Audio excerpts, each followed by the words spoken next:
दोस्तों, आज से कुछ साल पहले डिफेंस सेक्टर में रूस, चीन और अमेरिका का ही राज हुआ करता था।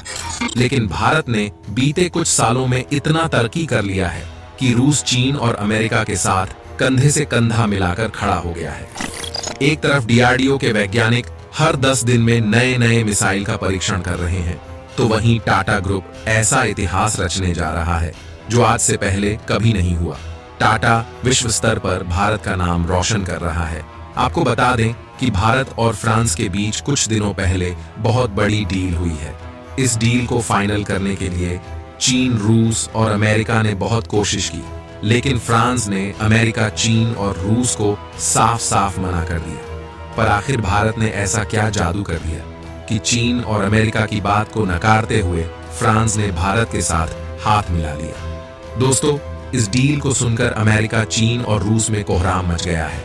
और आपको बता दें कि यह डील कोई छोटी मोटी डील नहीं है, बल्कि इस डील के बाद भारत को ऐसी ताकत मिलने जा रही है जो भारत को अमेरिका, रूस और चीन से भी ज्यादा शक्तिशाली बना देगी।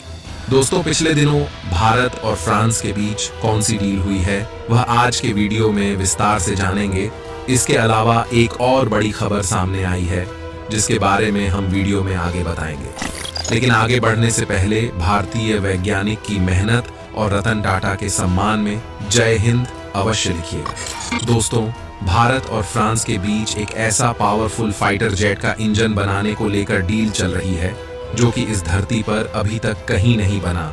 इस डील को आप सुनेंगे तो आप भी भारतीय होने पर गर्व महसूस करेंगे। दोस्तों, खबर निकलकर सामने आ रही है कि भारत और फ्रांस के बीच में एक बहुत बड़ी डील हुई है, और ये डील हुई है भारत की कंपनी टाटा और यूरोपियन एरोस्पेस जॉइंट एयरबस के बीच में। दोनों कंपनियां भारत में मिलकर एक ऐतिहासिक प्रोजेक्ट पर काम करने जा रही हैं, और ये प्रोजेक्ट इतना बड़ा है कि अगर सक्सेसफुल हो जाए तो इसका मार्केट आज 55 से लेकर 60 बिलियन डॉलर का है, और 2030 तक ये 100 बिलियन डॉलर के मार्क को पार कर जाएगा। अगर एशिया में बात करें तो ये फास्टेस्ट ग्रोइंग मार्केट है, और चीन इस मार्केट को कैप्चर करने की कई बार कोशिश कर चुका है, लेकिन बुरी तरीके से विफल रहा है। इसका कारण ये है कि चीन के पास इसकी उचित टेक्नोलॉजी मौजूद नहीं है। इसीलिए चीन ने अमेरिकी कंपनी बोइंग और यूरोप की कंपनी एयरबस के साथ डील करने की कोशिश की और कहा कि आप हमारे देश में यह प्रोडक्ट बनाइए और हमारे देश की कंपनियों के साथ मिलकर बनाइए। लेकिन अमेरिका और यूरोप को चीन पर शक था, इसीलिए कोई भी डील नहीं हो पाई। इसके बाद चीन ने अपना पुराना पैतरा अपनाया, बोइंग और एयरबस के सीक्रेट डाटा चुराने की कोशिश की, और फिर अपनी इस चुराई गई टेक्नोलॉजी से अपना प्रोडक्ट तैयार करने की भी कोशिश की, लेकिन यह बुरी तरीके से फेल हो गया। इससे आप अंदाजा लगाइए कि यह कितनी ज्यादा कॉम्प्लेक्टेड है।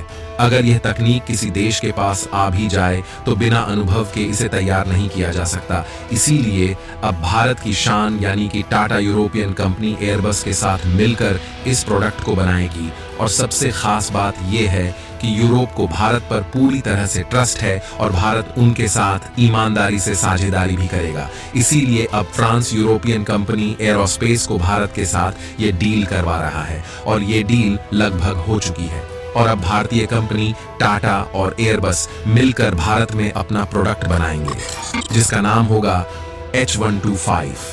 क्या है H125? दरअसल यह एक सिविलियन हेलीकॉप्टर है जिसे भारतीय कंपनी टाटा भारत में ही इन हेलीकॉप्टर को बनाकर बेचेगी और दुनिया भर में एक्सपोर्ट करेगी।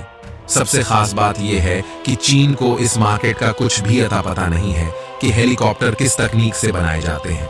अब क्योंकि चीन के जो मिलीनियर और बिलियनियर हैं उन्हें भी हेलीकॉप्टर चाहिए, इसीलिए जब यह भारत के अंदर बनेंगे तो भारत से चीन में भी एक्सपोर्ट होने की पूरी संभावनाएं हैं, और भारत को चीन से मोटी कमाई हो सकती है।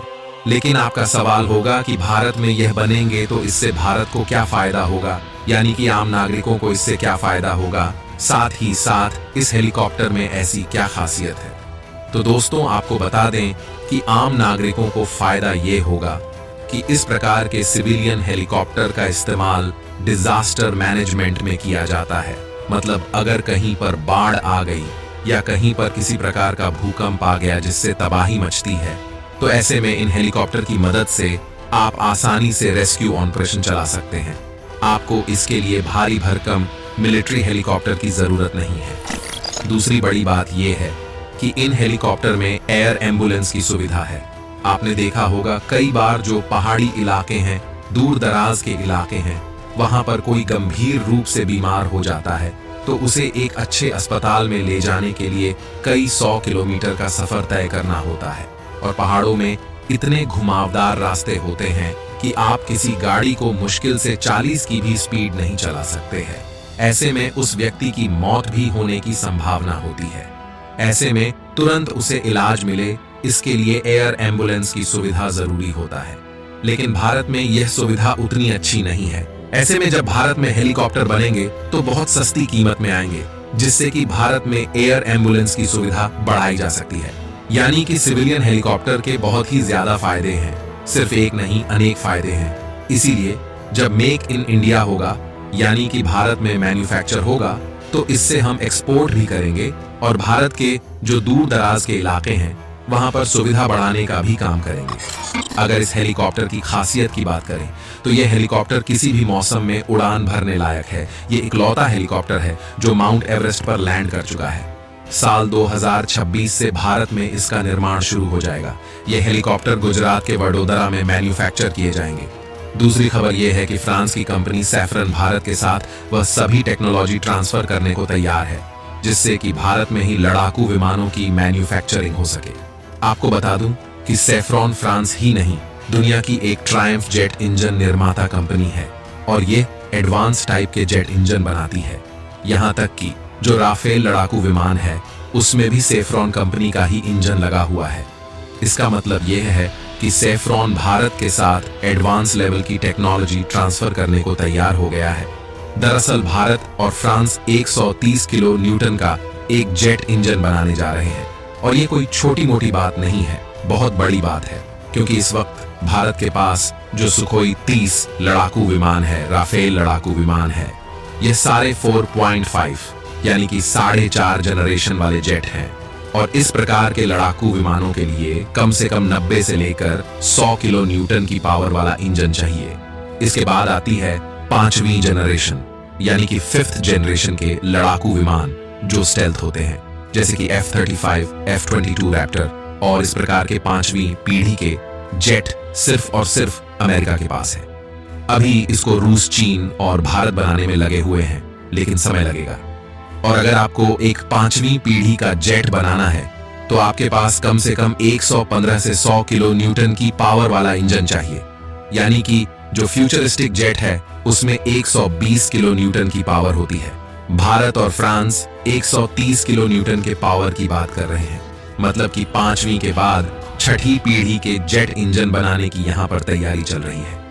और आपकी जानकारी के लिए बता दूं कि इस पूरी धरती पर 6ठी पीढ़ी का सिर्फ एक ही हथियार मौजूद है, जिसका नाम है B-21 रेडर, जो अमेरिका ने तैयार किया है और अब से कुछ ही महीने पहले वह अमेरिकी सेना के पास आया है। और आपकी जानकारी के लिए एक और बात बता दूं कि दुनिया में इस वक्त अमेरिका को छोड़कर कोई भी देश 6ठी पीढ़ी के किसी भी हथियार पर काम नहीं कर रहा है, क्योंकि सभी देश उस टेक्नोलॉजी से अभी बहुत पीछे हैं।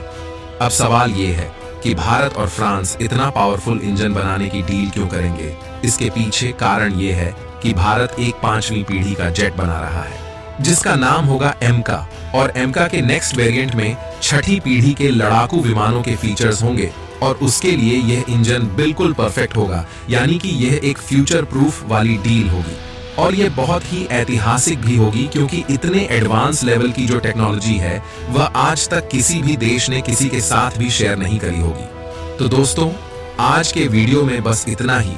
आपका क्या कहना है इस प्रोजेक्ट को लेकर? क्या टाटा द्वारा बनाए जा रहे इस प्रोजेक्ट को भारत को जरूरत है या नहीं? कमेंट करके जरूर बताइएगा। धन्यवाद।